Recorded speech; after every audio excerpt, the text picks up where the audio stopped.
Howdy, howdy. This video is for the ladies. It's interesting. Something has come up repeatedly lately, and it's about being this like self-sacrificing martyr. We can do this in friendships, we can do this at work, we can do this especially within the family dynamic with a partner and our children. I see this a lot with moms and their kids. And then those types of personalities, and I used to be one, so I don't say this with judgment. I'm actually saying this with a lot of compassion because I get it. But a lot of those personalities tend to label women like me as very selfish because I'm living my life doing things that I love, and I fill up my well, and I make real authentic self-care a priority. Not self-care in terms of getting my hair and nails done and going to the spa and getting a massage, but real self-care and cultivating a deep sense of self-worth and self-respect and really fostering my competence and my confidence. And so I think that there's this idea, and for me, with my family background, and some of you might relate to this, and it's not just Catholicism, that's a religion that does this, but there's this perpetuating of being the martyr, right? And self-sacrificing yourself for the greater good of the whole. And that's just a very outdated paradigm. It's not helpful. And it's actually a woman committing emotional suicide. And emotional suicide is a really real thing. And so you're literally cutting off parts of yourself. You are diminishing your vitality. A woman's desire is like a rocket. It's fuel for our entire well-being. And that's emotional, psychological, mental, spiritual. So cutting off those desire is not just a sexual thing. Desire, we can run the gamut with desire, and it's all relative to you because you're you. And so for me, waking up the other morning and starting a hike in the dark and taking some killer videos and pictures, that fuels me. It fuels my desire to be more deeply connected to self, to be more deeply connected to nature. And so these things don't have to be related to sexuality or interpersonal relationships. And so I would really encourage you to look at your family dynamic, and probably a lot of the ideologies that were passed down to you, and then we often don't question them. Or maybe you even have family members who are telling you, well, you're selfish if you feed your soul. You're selfish if you go out and do this. And what about your kids? And what about your partner? And what about this? And what about that? So I am a big fan of kindly, because you can do it in a kind way, putting people in their place. Not everybody is allowed to have a say in your life. Not everybody is allowed to have an opinion. Now, it's much harder if you're financially dependent on people. I had a girlfriend who lost her job at Microsoft, and she was making six figures, and she lost her house, and she had to move back in with her parents. And, she had a father who was quite controlling.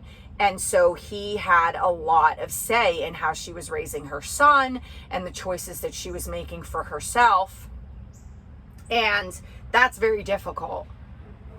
That's very difficult. It's also a form of, manipulation and control, which is a whole nother story.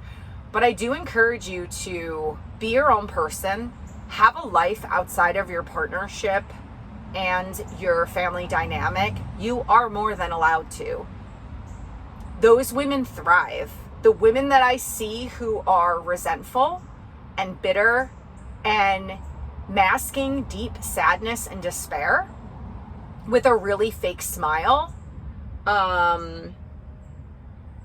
they're living vicariously through their children, which is another huge danger for your children emotionally and mentally. And believe me, your kids will catch on. They will grow up, and they will have something to say about it. And they probably will have an enormous amount of resentment towards you for that. And so I would really caution that. And men, if you're listening to this and I'm speaking out of turn, you could give me your opinion on this. But from what I know of men really love a woman who has her own life and, you know, has passions and hobbies. And there's not so much pressure on him to constantly fill the hole in the gap. And I would say that the reverse is true as well. I think that women don't want to have to be the be all end all for their partner, right? And so let go of the martyrdom, let go of the self-sacrificing. There's no need for it. You're not helping yourself. You're not helping your children. Start small. I mean, I've talked about this incessantly. Coming out of a traumatic, you know, abusive marriage, deep narcissistic abuse. I mean, it was horrible. It was horrific.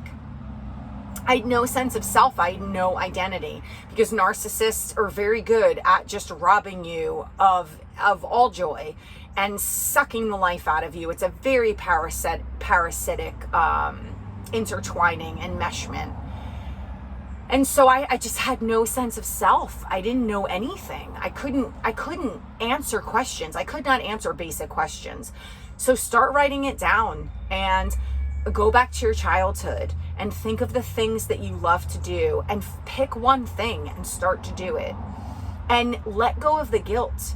No matter who's telling you that you're selfish or you're a bad person or you're not a good enough mother, we already have so much pressure on us to be the best friend possible to our friends and the best partner possible and the best mother.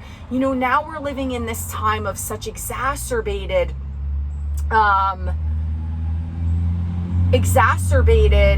what's the word? Why can't I think of it? Unrealistic resolves of who women should be, and we're supposed to be the CEO and changing the diapers and pumping the breast milk at our desk and being this wife and this fabulous wife and having dinner on the table, and we're doing the food shopping. I mean, we are doing so much, and we're told you can have it all, you can be it all, you can do it all. No, especially not if you're committing emotional suicide, especially if you're not cutting off all those parts of you that are deeply connected to your desires and your wants and your cravings. That is so essential. That is essential actually to increase your sex hormones and have a really healthy sex life with your partner. So when you're cutting all of that off, you're going to lower your libido. You're going to throw your hormones out of whack. You're going to be resentful. You're going to be bitter. And then you're going to be told that those emotions aren't okay. So you're going to mask all that. And then it's like you're digging everything deeper and deeper and deeper. So please give yourself permission to feed those desires. Pick one thing, go out and do it. One thing that you love and go out and do it. I don't care if you dedicate 10 minutes a day to it or you go whole hog once a week. Let me know in the comments below if this is something that you struggle with, because I was there. Believe me, I was there. My mother was a fantastic mother, but she was so self-sacrificing and a bit of a martyr. Very beholden to those old ideologies, those old paradigms, which I still think very much exist. And if we could tack on a cultural perspective, and if you're a woman, especially from South American cultures, I would love to hear your opinion on this, because I know culturally this can be really hard for you and play a big role, because there are certain expectations within specific religious groups and specific cultural groups. I really want to open up a deeper conversation about this, because I think it's a pervasive problem, and I see women dying this slow death in their life because they don't give themselves permission to play and to do the things that they really love. I hope that this helps. Love you to pieces.